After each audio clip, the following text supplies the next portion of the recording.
आपणाला सर्वांना सप्रेम जय भीम. शाहू छत्रपती शिवाजी महाराज, शाहू छत्रपती संभाजी महाराज,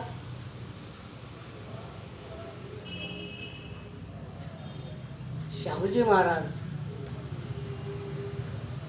आणि तमाम समाज सुधारकांना मी अभिवादन करतो आणि तुमच्यासमोर दुसरी कविता मी घेऊन सादर होत आहे. तर बंधूंनो, नुकतीच आता 2-3 दिवसावर होळी येऊन टिकली आहे. या 2-3 दिवसामध्ये होळीचं पर्व म्हणजे होळीचा सण येणार आहे. त्या होळीच्या तुम्हाला सर्वांना या नाईक बंधूकडून हार्दिक शुभेच्छा. आणि त्या होळीबद्दल मी तुमच्यासमोर एक कविता सादर करीत आहे. तर होळी कशाची करायची? ज्या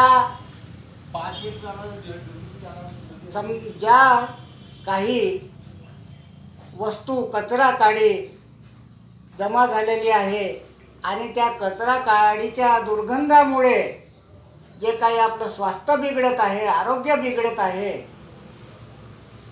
तर हे आरोग्य चांगलं राहण्यासाठी आणि रोगाचं वातावरण नष्ट करण्यासाठी तो सगळा काडी कचरा घाण कागद प्लास्टिक सगळं जाळून त्याच्यात त्याची होळी करायची आहे, जेणेकरून माणसाचं आरोग्य सुरळीत राहील. आणि मनातील जे काही कुविचार आहेत ते कुविचार आपणाला नष्ट करायचे आहेत, म्हणजे त्याचे जाळून आपणाला होळी करायची आहे. तर प्रत्येक सण आपणाला एक ना एक काहीतरी चांगलं शिकवून जातो, पण त्या चांगल्या शिकवणीकडे आपलं दुर्लक्ष असते आणि आपण वेगळाच आनंद घेतो. चोरीचे लाकडं चोरून आणून त्याची होळी पेटवून नंतर त्याच्यात झगडा भांडण तंटा, म्हणजे हा एक वेगळा आनंद घेतो. तर हा आनंद नसून ह्या दुःखाचे आपण एक क्षण निर्माण करतो. तर आपणाला हे सर्व नष्ट करायचं आहे आणि चांगल्या वातावरण आपणाला प्रस्थापित करायचं आहे. तर इथं कवी म्हणत आहे, या कवितेचं शीर्षक आहे मशाल पेटवा, मशाल पेटवा विज्ञानाची. विज्ञानाची मशाल, ज्ञानाची मशाल पेटवून त्या ज्ञानाच्या आगीनं, त्या मशालीच्या आगीनं आपणाला ह्या वाईट वस्तूची होळी करायची आहे, नष्ट करायची आहे. तर याचं शीर्षक आहे मशाल पेटवा विज्ञानाची. तर ऐका, होळी करा अज्ञानाची. होळी कशाची करायची आहे? अज्ञानाची. ज्या अज्ञानामुळे माणसाचं सगळं विस्कळीत होते, त्या अज्ञानालाच आपल्याला जाळायचं आहे.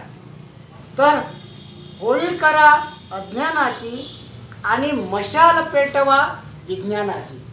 विज्ञानाची मशाल पेटवून अज्ञानाची आपल्याला होळी करायची आहे. म्हणून ही कविता रचलेली आहे. होळी करा अज्ञानाची, मशाल पेटवा विज्ञानाची,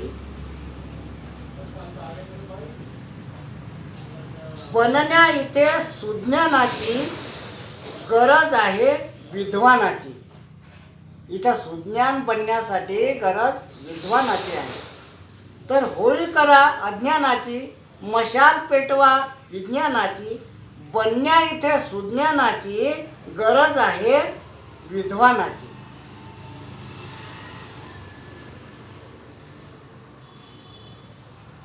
सुखी देश करण्यासाठी, सुखी देश करण्यासाठी भांडण तंटा जिकडे तिकडे जर काही जर नसलं, सगळीकडे आनंदी आनंद असले, माणसाने माणसाशी कसं वागायचं याबद्दल जर माणूस त्या माणसाशी जर त्या पद्धतीने वागत गेला किंवा त्या जीवाशी जेव्हा वागत गेला, तेव्हा वेगळ्याच प्रकारचा आनंद तयार होईल.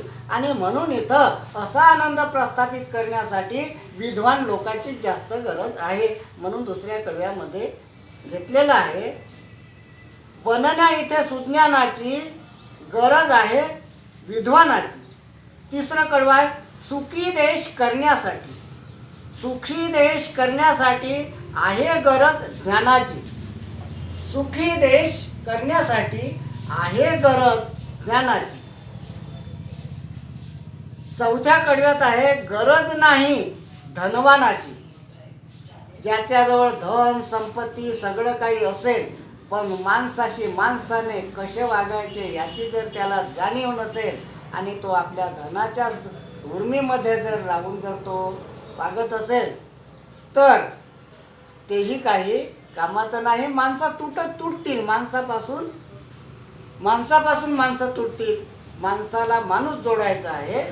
म्हणून गरज नाही धनवानाची, गरज इथे गुणवानाची. गरज नाही धनवानाची, गरज इथे गुणवानाची.